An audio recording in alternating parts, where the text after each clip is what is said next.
The moment my daughter-in-law looked me in the eye and said, "You know, Renee, some people your age actually downsize their lifestyle to help their families more." I smiled. I nodded. I said, "That's something to think about."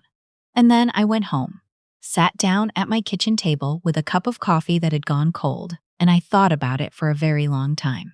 I thought about the mortgage payment I'd been covering quietly for 4 years. I thought about the car note in my son's name that I'd been paying since he temporarily couldn't keep up with it in 2021. I thought about the private school tuition, the gym memberships, the streaming subscriptions, the grocery deliveries, the home warranty plan, the lawn service. I thought about the weekend they went to Sedona and asked me to front the hotel because they were between paychecks. I thought about all of it. And then I made a list. It took me 2 hours. By the time I was done, I had counted 31 separate payments going out of my accounts every single month, all of them connected in one way or another to my son's household. Some were automatic transfers he'd set up himself years ago and never mentioned again. Some were things I'd agreed to just for now. None of them, not a single one, had ever been revisited. 31 payments, and his wife was sitting across from me at my own dining room table, the one I'd had for 26 years, telling me I needed to live with less. I want to be honest with you.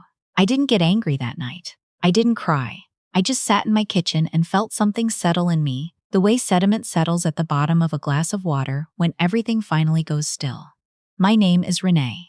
I'm 67 years old. I was a registered nurse for 32 years, and I raised 2 children mostly on my own after my husband passed when my son was 11 and my daughter was 8. I worked nights. I drove used cars. I bought schools in August and put them on layaway in June. I did what I had to do, and I did it without complaining because what was the alternative? When the kids were grown, I made different choices. I saved carefully. I bought a small house outright. I have a pension. I have modest investments. I am not wealthy by any reasonable definition, but I am comfortable, and I earned every bit of that comfort one 12-hour shift at a time. I say all of this not to make myself sound noble. I say it because I want you to understand what it felt like to sit in my own kitchen and be told that my comfort was the problem. My son, I'll call him by what I used to call him when he was small, because in moments like this he becomes that boy again in my mind. He's 41 years old. He's smart. He's funny when he wants to be. He married his wife 9 years ago, and in the beginning I thought she was lovely. She had a directness I appreciated. She spoke her mind. I respected that. I'm not sure when it shifted. These things rarely have a clean origin. There's no single moment I can point to and say, there, that's where it started. It was more like water finding its way through concrete, patient and invisible, until suddenly there's a crack you can't ignore. The first thing I noticed was that I stopped being consulted. Small things at first. They'd make plans for holidays and tell me about them after the fact. They'd change the time of family dinners and text me an hour before. I told myself they were busy. They have 2 children. Life moves fast when you're in your 40s. But then the exclusions became more deliberate. There was the Christmas 2 years ago when I arrived at my son's house for dinner and found that his wife's parents had been invited, which was perfectly fine. I want to be clear about that. But that the seating at the dining table had been arranged with no place for me. I was handed a plate and gestured toward the kitchen island. I ate standing up while everyone else sat. My son saw it happen. He didn't say anything. I drove home that night and told myself it was an oversight. I told myself that for a long time about a lot of things. There was the birthday last spring, mine, not theirs, when my son called at 9 in the evening to wish me well.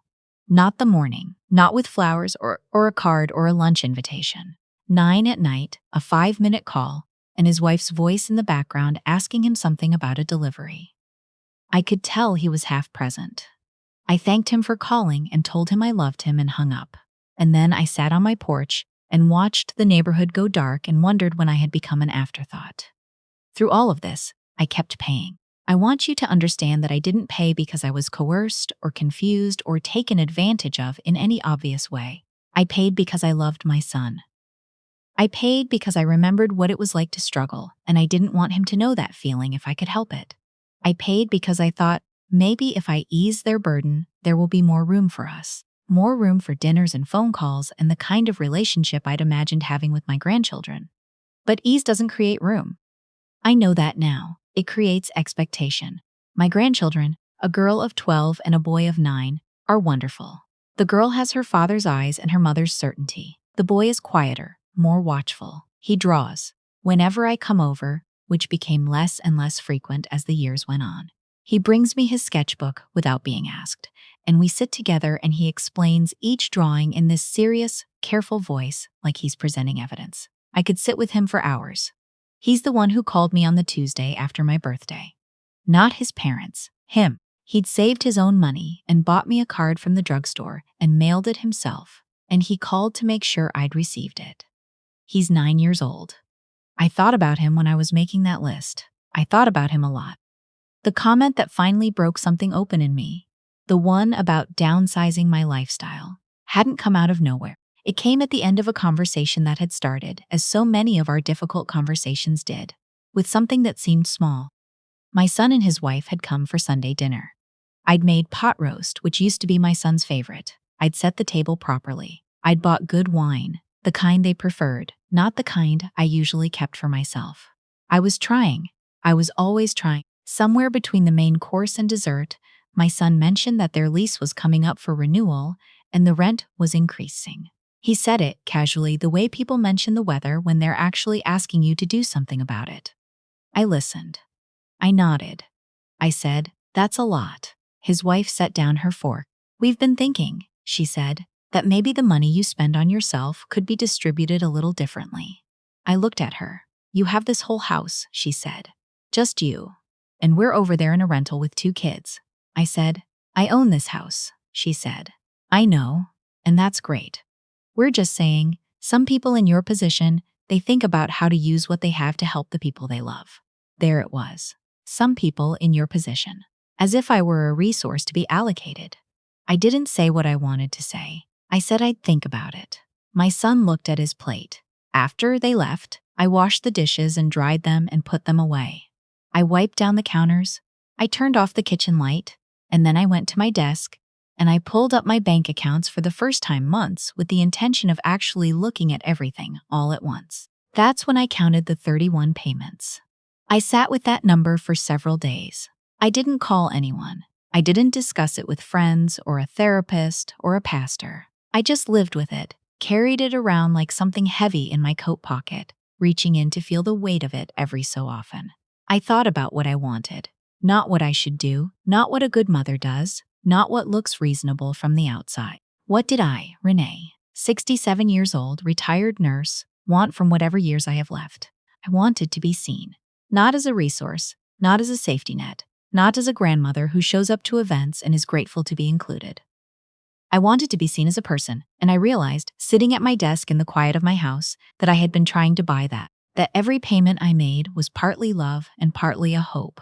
A hope that if I contributed enough, if I made myself useful enough, I would earn my place in their lives. That's a terrible thing to realize about yourself. But I think it was the truest thing I'd understood in years. I called my attorney on a Thursday morning. I want to be careful about what I say here because it was not a revenge plot. It was not something I planned in anger or executed with satisfaction. I want to be clear about that because I've seen the way these stories get told. The wronged woman strikes back, cue the triumphant music, and that's not what this was. This was me, very quietly, deciding to stop. My attorney helped me understand my options. We talked for almost 2 hours. I took notes on a legal pad in my cramped handwriting, the same way I used to take patient notes at the hospital.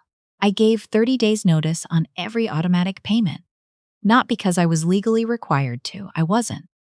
Most of these were transfers from my own accounts that I'd set up voluntarily, but because I wanted them to have time to make arrangements. I wanted to do this without cruelty. I also wanted to document that I had done it correctly, in case anyone later tried to tell a different story. I also updated my will. This was not impulsive. I had been meaning to update it for some time, and this felt like the moment to do it properly. I spoke with my attorney about the specifics. What I can tell you is that when it was done, I felt as though something had been corrected, not punished. Corrected. I did not call my son to tell him what I was doing. I had spent 41 years telling him things, and I had learned that telling him things produced approximately the same result as telling the pot roast. I sent a letter. A real letter, handwritten, which I had my attorney make a copy of, explaining that I was making changes to my financial situation and that the payments he had come to rely on would be ending as of the first of the following month. I mailed it on a Friday. The following Wednesday, my phone rang at 7 in the morning. My son. I let it ring. I don't say that to sound cold. I say it because I had sat with this for weeks. I had made peace with it, and I was not in a place where a 7 a.m. phone call was going to be a productive conversation. I poured my coffee. I watched a cardinal on the fence outside my kitchen window. I let the call go to voicemail. He called 4 more times before noon. His wife called twice from her own number. I did not answer any of them. That afternoon, my daughter, who lives in Portland, who has always managed her own life in a way that made me quietly proud, called me. She had apparently spoken to her brother. "Mom," she said. "What's going on?" I told her. I told her everything, not because I needed her permission or her approval, but because she is my daughter and she deserved to know the truth. There was a long silence when I finished. 31 payments, she said. Yes. He never told me any of that. No, I said. I imagine not. She was quiet again for a moment. Then she said, "Mom, I'm so sorry. I should have been paying more attention." I told her she didn't have anything to apologize for, and I meant it. She has her own life, her own family, her own bills. The arrangement between me and her brother had been invisible to her because I had kept it invisible. That was my choice, and the consequences of it were mine to manage.